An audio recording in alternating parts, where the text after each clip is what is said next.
Amém. Saúdo a todos com a paz do Senhor. Motivo de muita alegria estar aqui com os irmãos. E eu gostaria que a igreja abrisse na segunda carta de Paulo a Timóteo, capítulo 1. Vamos ler dos versículos 1 até o 6, frisando especialmente os versículos 5 e 6. Paulo, apóstolo de Cristo Jesus, pela vontade de Deus, segundo a promessa da vida que está em Cristo Jesus, a Timóteo, meu amado filho. Graça, misericórdia e paz da parte de Deus Pai e de Cristo Jesus, nosso Senhor. Dou graças a Deus, a quem sirvo com a consciência limpa, como serviram os meus antepassados, ao lembrar-me constantemente de você, noite e dia, em minhas orações. Lembro-me das suas lágrimas e desejo muito vê-lo, para que a minha alegria seja completa. Recordo-me da sua fé não fingida, que primeiro habitou em sua avó Lóide e em sua mãe Eunice, e estou convencido de que também habita em você. Por essa razão, torno a lembrar-lhe que mantenha viva a chama do dom de Deus que está em você, mediante a imposição das minhas mãos. Em uma tradução mais conhecida, o versículo 6 diz: por esse motivo eu te exorto que despertes o dom de Deus que há em ti pela imposição das minhas mãos. Meus irmãos, a segunda carta de Paulo a Timóteo é tida por muitos estudiosos, isso é um consenso na teologia, foi a última carta que o apóstolo Paulo escreveu, porque muito em breve ele iria morrer. Imagine se você estivesse nessa situação, prestes a morrer, e decidisse deixar suas últimas palavras registradas. Certamente você não escolheria tratar de qualquer assunto, você não falaria qualquer besteira, você escolheria os assuntos mais urgentes, mais importantes. E é por isso que essa carta é cheia de emoções e cheia de urgência. Eram as últimas palavras do apóstolo Paulo. E vamos relembrar um pouco o que tinha acontecido na vida do apóstolo até então, para que a gente entenda o contexto em que essa carta foi escrita. Em resumo, ele foi salvo, foi chamado por Deus, descobriu qual era o seu chamado específico, ser apóstolo dos gentios, pregar o evangelho aos gentios. E ele plantou algumas igrejas nas províncias romanas. Só que depois de um tempo, por causa da perseguição dos judeus, que não acreditavam que Cristo era o Messias, e portanto começou uma perseguição religiosa aos crentes em Jesus, por causa dessa perseguição, Paulo foi preso pela primeira vez, foi preso em Jerusalém, mandado para Cesareia, e de lá ele foi para Roma, quando foi preso pela primeira vez. Foi lá que ele escreveu algumas cartas que ficaram conhecidas como as cartas da prisão, Filipenses, Efésios, Filemon e Colossenses. Essa primeira prisão era uma espécie de prisão domiciliar, porque ele tinha cidadania romana, então ele ficava em um tipo de casa alugada, podia receber visitas. Então podemos dizer que era uma prisão um pouco mais leve, mais light. Só que aí o tempo passou, Paulo foi liberto mais uma vez, continuou pregando o evangelho. E aí surge um novo imperador em Roma, o terrível imperador Nero. A história nos fala sobre ele, sedento por poder. Em julho de 64 depois de Cristo, ele tem a ideia de construir uma Roma nova, uma cidade nova, mais bela, mais moderna. E para isso ele toca fogo na cidade. Manda incendiar Roma e fica assistindo de longe a destruição dos 14 bairros de Roma. Incrivelmente, 10 foram completamente destruídos e apenas 4 sobreviveram. E os habitantes desses 4 bairros ou eram judeus ou eram cristãos. E aí Nero se aproveita disso para colocar a culpa do incêndio em quem? Nos cristãos. E aí começa então uma terrível e sanguinolenta perseguição ao cristianismo. Não mais por parte dos judeus somente, mas agora o Estado romano estava perseguindo os cristãos.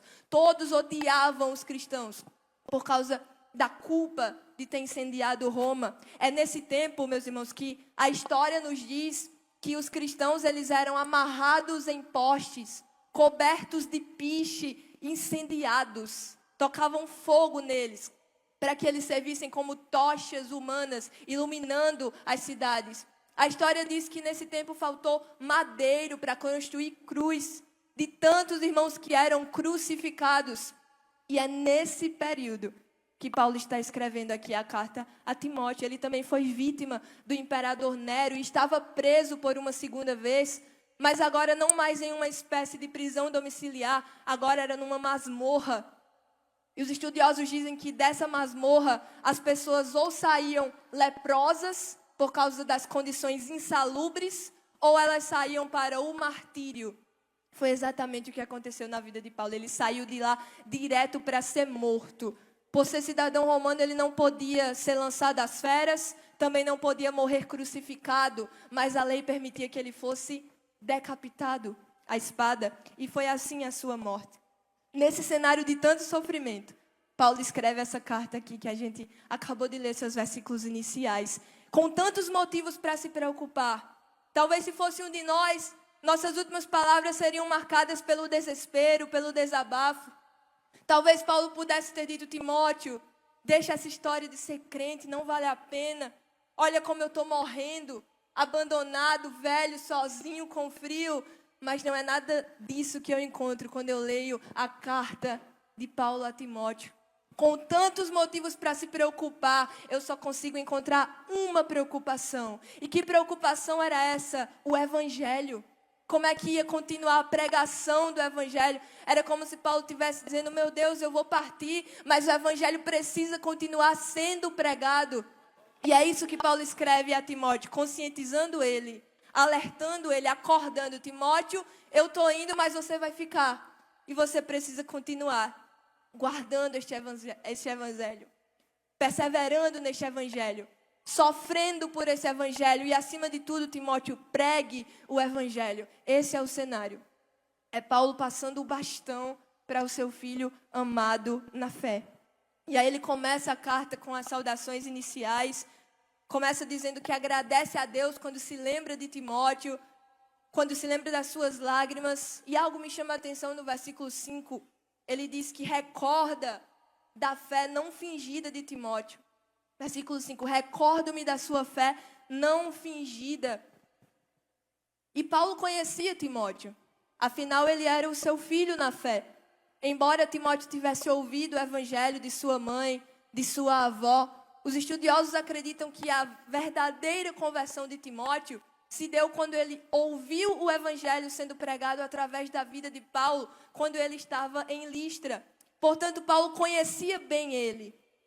Paulo o discipulou e ele afirmava com certeza: Timóteo, você tem uma fé verdadeira, uma fé autêntica, uma fé não fingida. E esse termo aqui, para o fingido, no original grego, é a palavra anipócritos, que significa fingimento ou dissimulação. Era uma palavra utilizada para descrever as máscaras que os atores utilizavam no teatro, no mundo antigo. Trazia a ideia de alguém que finge ser alguém que ela não é, ou desenvolver um papel na frente das pessoas. Só que Timóteo não tinha esse tipo de fé fingida. Timóteo, ele não vivia de aparências, não, ele tinha a fé verdadeira, a fé autêntica. E aqui nós já podemos aplicar algo, meus irmãos, para as nossas vidas. O crente verdadeiro, ele não vive de aparências. O crente verdadeiro, ele não vive de máscaras. É muito fácil ter uma fé fingida.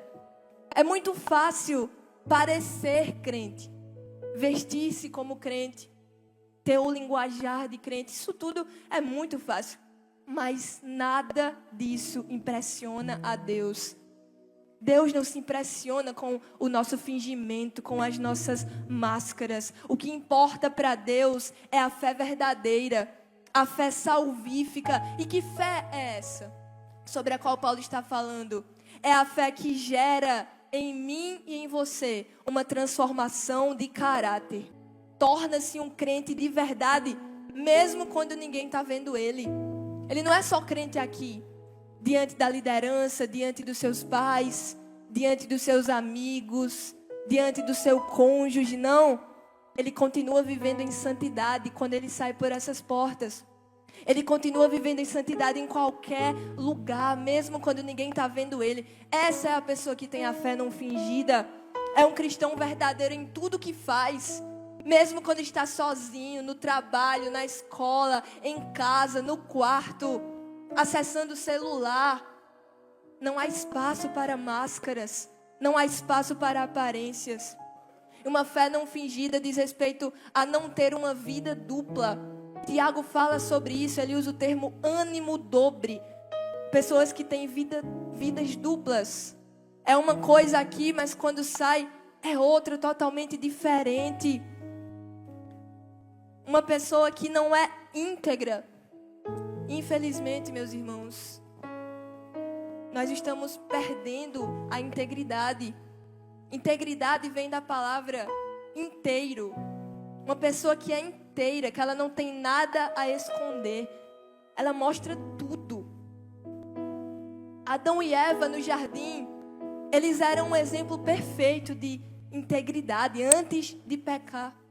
Antes da queda, eles não escondiam nada um do outro, porque eles não tinham nada do que se envergonhar, eles não se escondiam de Deus, eram íntegros, inteiros. Mas quando eles pecam, a primeira coisa que eles fazem é o quê? Procura algo para esconder as suas vergonhas.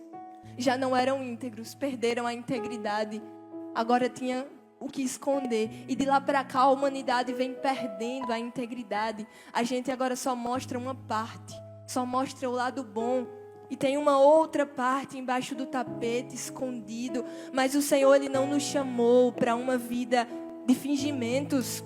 O Senhor não nos chamou para viver de máscaras, escondendo coisas debaixo do tapete. Ele nos chamou para a integridade, para outra vez em Cristo Jesus ser pessoas inteiras, pessoas que vivem em santidade, pessoas que não têm o que esconder. Era essa fé que habitava em Timóteo.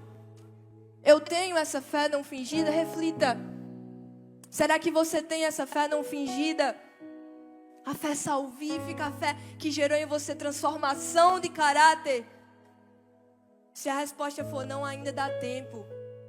Ainda dá tempo de se arrepender. Ainda dá tempo de voltar para um lugar de onde nunca deveríamos ter saído. Ainda dá tempo de deixar os nossos maus caminhos. Se você não tem conseguido viver uma fé verdadeira, procure ajuda. A palavra do Senhor faz uma promessa em Tiago, no capítulo 5. Confessem os seus pecados uns aos outros e orem uns pelos outros, porque a oração de um justo pode muito em seus efeitos. Você não foi chamado para viver de máscara, escondendo coisas. Procure alguém, confesse. Procure alguém de confiança, um líder, um pastor. Mas não viva de máscaras. Você será curado se você decidir arrancar essas máscaras. Você foi chamado para uma fé uma vida de integridade. Uma fé não fingida. E é justamente por causa dessa fé não fingida que Paulo diz no versículo 6. Por isso, ou diante disso, meu filho, porque você tem uma fé não fingida, eu te exorto. Mantenha viva a chama do dom de Deus que há em ti. Em outra tradução, despertas o dom que há em ti, que você recebeu mediante a imposição de mãos. Esse dom, vamos tentar entender do que Paulo estava falando quando ele se refere a esse dom. Primeiro, foi um dom dado diretamente por Deus. Ele diz, é o dom de Deus. Timóteo não tinha comprado, não tinha sido alguém, sua avó, sua mãe que tinha dado a ele esse dom. Foi Deus que deu a ele, o dom de Deus. Em segundo, foi um dom concedido a ele em sua ordenação. Paulo diz, mediante a imposição das minhas mãos. Timóteo estava sendo separado para o ministério, para servir a Deus de maneira integral. E então, Paulo diz que ele recebe esse dom neste momento da imposição de mãos. Por causa disso, nós entendemos que era um dom ligado ao exercício do seu ministério. Alguns teólogos entendem que esse dom era o dom da graça de Deus para que Timóteo fosse capacitado a viver exatamente o que Deus tinha para ele viver. Ou seja, era um dom da graça de Deus que capacitava Timóteo a exercer o seu ministério, a exercer sua missão, a obedecer o seu chamado. Capacitava Timóteo a ser o representante escolhido de Deus, porque Paulo iria embora e alguém precisava continuar.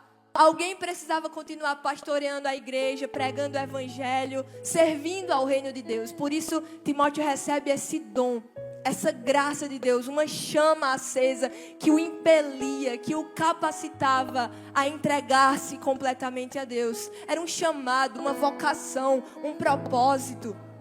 Timóteo tinha recebido isso. Só que agora ele precisava manter isso aceso.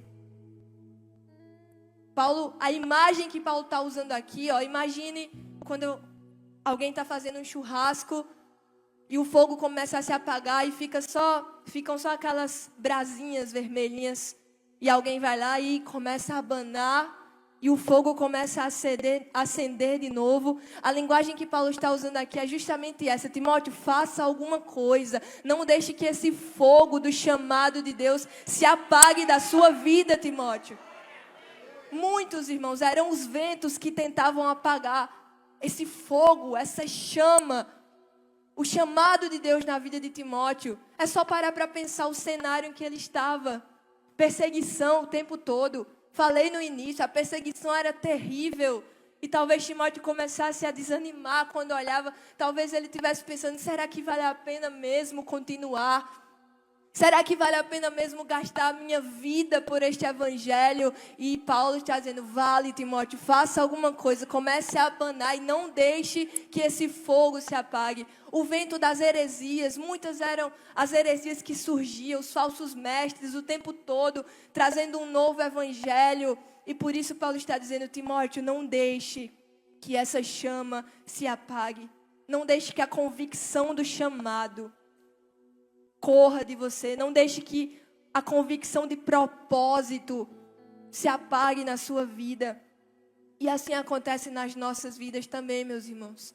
Assim como Timóteo tinha recebido esse chamado, esse dom de Deus, um presente de ser útil ao reino do Senhor, todos nós aqui recebemos esse chamado. Já falamos sobre isso na leitura da palavra. Nós temos um chamado, temos uma vocação, nós temos um propósito. Nós não estamos aqui por um acaso. Todos nós, você e eu, recebemos esse mesmo dom, esse mesmo chamado, essa mesma chama existe no meu e no seu coração. É o chamado de Deus para que possamos entregar nossas vidas a Ele e sejamos úteis para o seu reino, para que não vivamos uma vida medíocre, inútil, sem sentido.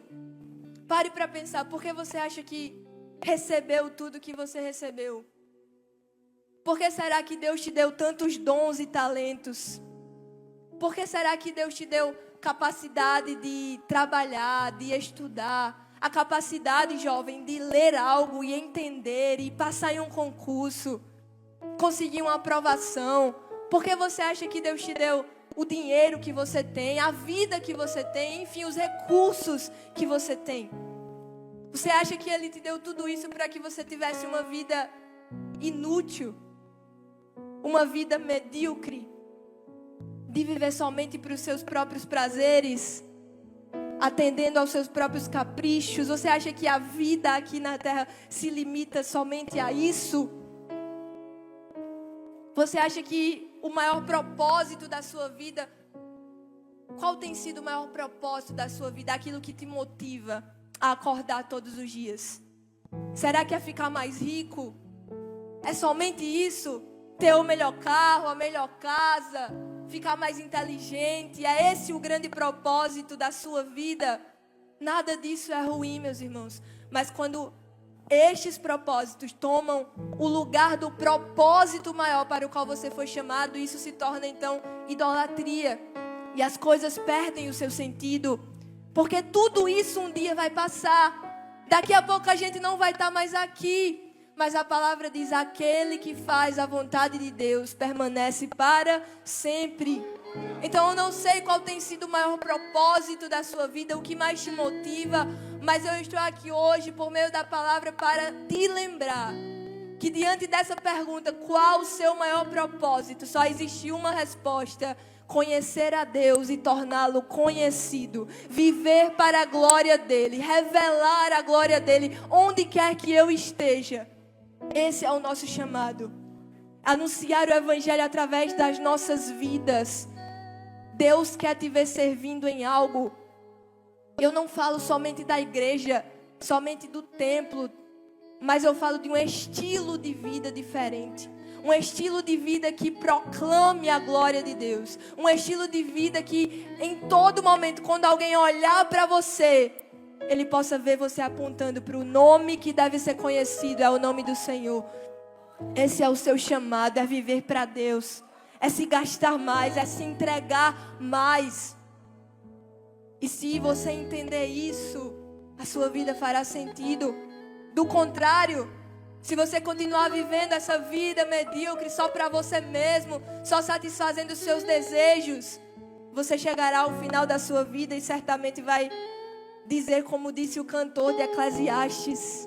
Ele disse: quando eu avaliei tudo que as minhas mãos haviam feito e o trabalho que eu tanto me esforçara para realizar, eu vi que tudo era inútil, era correr atrás do vento. E aí você vai se arrepender. Mas eu tenho certeza de que se você atender a esse chamado, se você entregar a sua vida ao Senhor Jesus, para que o Senhor faça da sua vida o que Ele bem quiser, você não vai se arrepender. Você vai chegar no final dela e vai dizer: valeu a pena. Portanto, entenda, você tem um chamado. Você foi chamado para algo maior, para algo que vai além das coisas terrenas. Você tem um dom dentro de você, uma chama que te capacita a viver para Ele, inteiramente para o Senhor. Foi para isso que Ele nos chamou. E como então manter essa chama acesa? Como não deixar que os ventos que tentam apagar isso, que tentam nos afastar do Senhor, como fazer com que eles não apaguem essa chama? E aí Paulo começa a dar vários conselhos durante toda a carta a Timóteo, para que ele conseguisse permanecer firme, para que ele não deixasse que essa chama se apagasse. E eu trouxe alguns versículos que Paulo deu ao jovem Timóteo e que podemos aplicar para as nossas vidas hoje, diante da pergunta: como permanecer? Como não deixar que a chama se apague? Como despertar o dom que Deus já nos deu? O primeiro conselho está no capítulo 2, versículo 1. 2 Timóteo, capítulo 2, versículo 1. Paulo diz: portanto, você, meu filho, fortifique-se na graça que há em Cristo Jesus. Primeiro conselho: fortifica-te na graça. E aqui é necessário entender, antes de continuarmos, que nós não conseguimos despertar o dom ou manter a chama acesa, permanecer firme, somente por causa das nossas forças, das nossas obras e dos nossos méritos. Mas nós só conseguimos manter a chama acesa, despertar o dom e permanecer firmes por causa da graça de Deus que há em Cristo Jesus. Não há como ter uma vida vitoriosa aqui sem uma obra sobrenatural da parte de Deus. E essa força que nos capacita a continuar, chamada graça de Deus, ela não vem de nada aqui, ela vem diretamente do céu. É o que Paulo está dizendo. Nós não conseguimos permanecer firmes, meus irmãos, somente porque somos bons o suficiente, pelo tempo de crente que nós temos, ou pelo cargo que a gente desempenha, ou por quem é a nossa família. Nada disso é capaz de sustentar um crente firme, se não fosse a mão do Senhor na minha vida. Eu não sei na sua, mas se não fosse a mão do Senhor na minha vida, certamente eu não estaria aqui. Certamente eu não conseguiria nem abrir esta Bíblia, dobrar os meus joelhos, porque a nossa carne, meus irmãos, odeia tudo isso. A nossa carne tem aversão às coisas de Deus, mas graças a Deus por Cristo Jesus, que nos dá essa graça, que nos capacita a viver para Ele. Se não fosse Ele em nossas vidas, estaríamos lá fora, sendo escravos de um mundo, sendo escravos do pecado. Não depende de nós, depende da graça de Deus. Então, se você está fraco, ore ao Senhor, admita ao Senhor a sua fraqueza e diga: Senhor, é verdade, estou fraco, mas a tua graça é suficiente para me fazer levantar outra vez. Me dá dessa graça, Senhor. Me dá da tua graça, que o Senhor disse a Paulo: a minha graça te basta. E o meu poder se aperfeiçoa na sua fraqueza. Renda-se a Jesus. Peça a graça dele. Busque a ele esta noite. E fortifica-te na graça.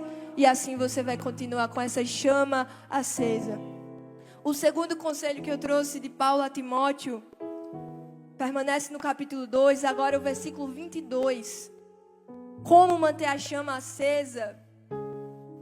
Paulo diz a Timóteo, versículo 22 do capítulo 2: foge também das paixões da mocidade e segue a justiça, a fé, o amor e a paz com os que com o coração puro invocam o Senhor.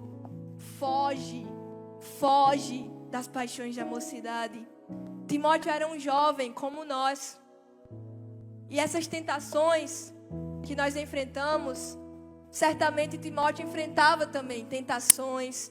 O mundo tentava encantá-lo também, assim como o mundo tenta nos encantar, jovens. Timóteo também sofria com isso, ele era um jovem. E como é que o jovem lida com as paixões da mocidade? Como nós devemos nos comportar diante das paixões da carne, diante dos desejos? É fugindo. Paulo diz: foge. E é interessante porque para o mundo, forte é aquele que enfrenta. Quando tem uma briga na escola, as crianças estão brigando, os adolescentes, forte é aquele que vai, que enfrenta, que não tem medo. Mas quando se trata do pecado, meus irmãos, forte não é aquele que enfrenta. Quando se trata da tentação, forte não é aquele que enfrenta. Forte é aquele que foge, é aquele que corre, que não quer nem passar perto. E essa é a palavra do Senhor para nós. Foge, corre, não queira testar seus limites, ver até onde você consegue ir.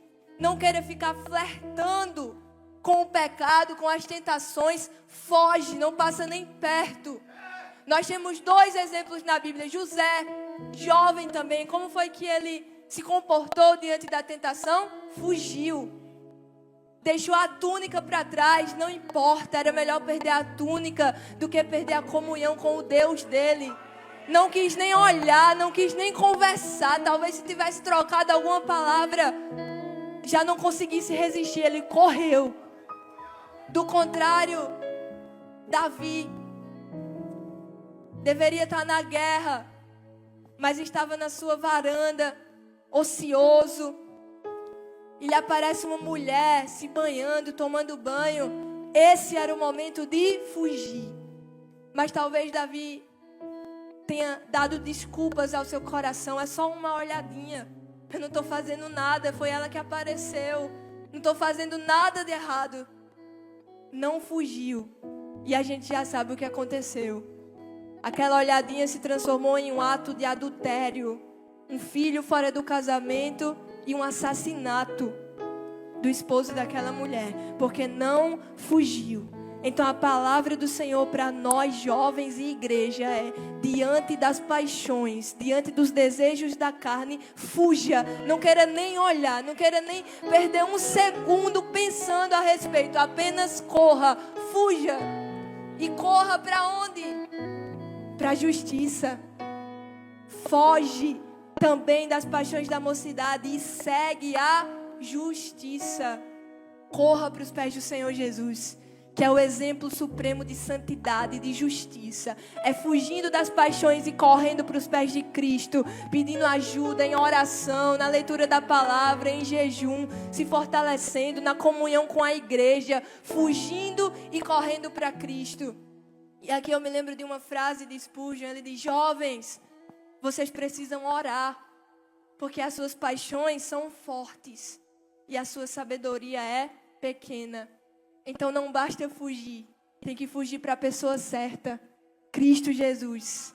Em oração, em consagração, fortalecimento do Espírito. O penúltimo conselho: 2 Timóteo, capítulo 3, versículo 14. Como manter a chama acesa? Como permanecer firme? Paulo diz assim no versículo 14 do capítulo 3. Tu, porém, permaneça nas coisas que aprendeu. Tu, porém, permanece nas coisas que você aprendeu.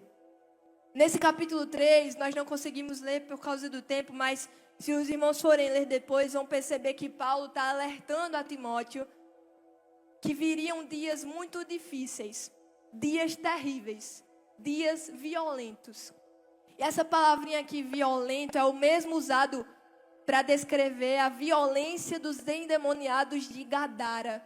E aqui a gente entende que esses dias terríveis, essa violência contra o evangelho dos últimos dias, seria uma violência incitada por demônios. Paulo continua descrevendo, os homens seriam fingidos. As pessoas até pareceriam piedosas, crentes, mas a verdade é que eles teriam uma vida dupla. Paulo diz que as pessoas amariam mais os prazeres do pecado do que o próprio Deus. Eles seriam inimigos de Deus. Não é exatamente assim que o mundo se encontra hoje? Amando mais os prazeres do que a Deus, sendo inimigos de Deus, invertendo os valores de Deus. Ao invés de direcionarem o seu amor para Deus, as pessoas direcionam o seu amor para qualquer outra coisa. Dinheiro, sexo, imoralidade, poder. Esses são os amores do mundo hoje. Isso também acontecia no tempo de Timóteo. Mas quanto a Timóteo, Paulo diz, tu, porém, permanece nas coisas que você aprendeu. O mundo está assim, Timóteo, mas você permaneça no que você aprendeu. Ah, mas estão abandonando a palavra para buscarem novidades. Tu, porém, permanece nas coisas que você aprendeu. Ah, mas todo dia surge uma nova ideologia. Tu, porém, permanece nas coisas que você aprendeu. Ah, mas hoje existe aquela igreja inclusiva que diz, vem como estás, fica como estás, Deus te aceita do jeito que você está, não precisa mudar. Tu, porém, permanece nas coisas que você aprendeu. O mundo diz, mas a Bíblia precisa ser atualizada, reformada. Tu, porém, permanece nas coisas que você aprendeu. Eles podem, Timóteo, você não. E que coisas eram essas que Timóteo tinha aprendido? As Escrituras, a Bíblia, a palavra de Deus. Nós lemos no versículo 5, ele tinha ouvido da sua mãe, da sua avó, foi passando de geração para geração as Escrituras sagradas. Paulo está se referindo à palavra poderosa, inspirada por Deus, o livro dos livros, infalível, inerrante, suficiente. Quantas vezes na história os homens tentaram destruir essa palavra, queimar essa palavra, esconder essa palavra, atualizar e reformar essa palavra, mas ela permanece intacta, vitoriosa, porque não é a palavra de qualquer pessoa, não é a palavra dos homens, é a palavra de Deus. E essa palavra tem poder para nos transformar, para gerar em nós um novo nascimento, uma mudança de vida. A palavra que é água para os sedentos, é pão para o faminto, luz para aqueles que estão perdidos. É a poderosa palavra de Deus, mais preciosa do que o ouro, mais doce do que o mel. E é por isso que é a nossa regra de fé e prática. É por isso que é a única coisa que pode guiar toda a nossa vida. É por isso que nós só encontramos as respostas para as maiores crises existenciais, nós só encontramos aqui. As respostas que o mundo tanto busca aí fora, nós só encontramos aqui, na palavra de Deus. É por isso que Paulo diz, tu, porém, Timóteo, permanece. A resposta para o mundo caótico continua sendo a mesma. A palavra de Deus, imutável e ainda assim tão atual. Como é que pode uma coisa que nunca mudou permanecer tão atual? É só algo sobrenatural. É a palavra de Deus. Então, meus irmãos, Jovens, fiquemos com a palavra.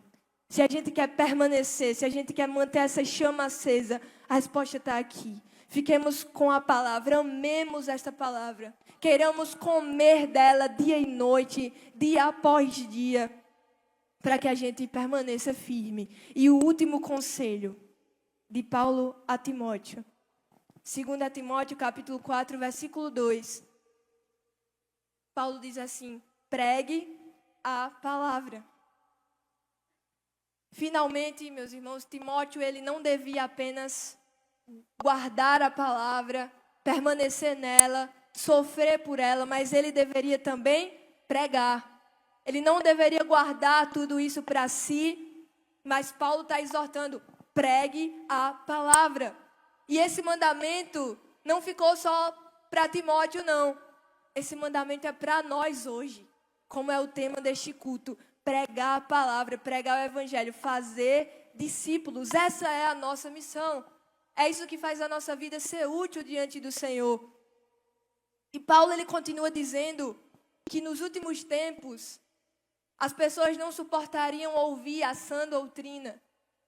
As pessoas teriam uma aversão terrível à palavra de Deus, que quando ouvissem, a sensação que elas teriam é como se tivesse coceira nos ouvidos, de tão incômodo que seria para elas ouvirem a palavra de Deus. Mas sabe, a verdade é que não importa se as pessoas não vão gostar de ouvir a palavra de Deus. Não importa se elas vão se sentir incomodadas quando a gente pregar a palavra de Deus. Porque nós não fomos chamados para sermos populares. Nós somos chamados para ser fiéis. Portanto, a ordem continua a mesma. Pregue a palavra. Nós vivemos em um mundo, em uma época, em uma era que a tecnologia cada vez mais avança. A informação chega cada vez mais rápido. A saúde, a ciência, cada vez mais parece melhorar, avança, novas descobertas, novas invenções, o progresso. E ainda assim, as pessoas parecem estar cada vez mais perdidas. Mesmo tudo avançando, parece que as pessoas estão regredindo, estão cada vez mais ansiosas, depressivas, sem saber por que estão aqui, sem saber quem são, mudando de identidade o tempo inteiro. Já não tem mais as respostas para os anseios do seu coração. Por que isso? Porque esse paradoxo, tudo parece avançar e as pessoas indo de mal a pior. É porque as pessoas, elas colocam as suas expectativas nas coisas erradas. As pessoas acham que o problema do mundo é a falta disso ou daquilo. As pessoas acham que o problema da humanidade é a falta de saúde, de educação. Se a gente tiver uma educação melhor, tudo vai melhorar. Se a gente tiver uma saúde melhor, a solução para a nossa vida chegou. Se a gente tiver um governo melhor, esse governante tem que sair. Quando vier o próximo, aí sim, tudo vai dar certo. Aí vem o próximo e tudo continua a mesma coisa. As pessoas acham que a solução para esse mundo está no entretenimento. A gente precisa de mais entretenimento. Mas é a geração que mais é entretida e a geração mais triste, mais vazia, mais sem significado. Porque elas colocam as suas expectativas nas coisas erradas. Mas, meus irmãos, se Deus achasse que o nosso problema era a falta de entretenimento, Ele teria nos enviado um comediante. Se Deus achasse que o nosso maior problema é a falta de educação, de saúde, de tecnologia, Ele teria nos enviado um cientista, um grande professor. Se Deus achasse que o nosso problema era político, Ele nos teria enviado um político, um governante. Mas Deus sabia que o problema da humanidade não era nada disso. Deus sabe e sempre soube que o problema da humanidade sempre foi e sempre será um só. E tem 6 letras: pecado. Esse é o maior problema da humanidade. E é por isso que Ele nos envia, não um comediante, um político, um artista. Ele nos envia um Salvador. E é por isso que quando João vê Jesus, ele diz: eis aí o Cordeiro de Deus que tira o pecado do mundo. Essa é a solução para esse mundo em trevas, perdido. É sobre Jesus que as pessoas precisam ouvir. É por isso que continua a exortação: pregue a palavra. Como invocarão aquele em quem não creram? E como crerão naquele de quem não ouviram? E como ouvirão se não há quem pregue? Portanto, preguemos a palavra. Esse é o nosso maior chamado. E eu sou grata a Deus pela rica oportunidade. Amém.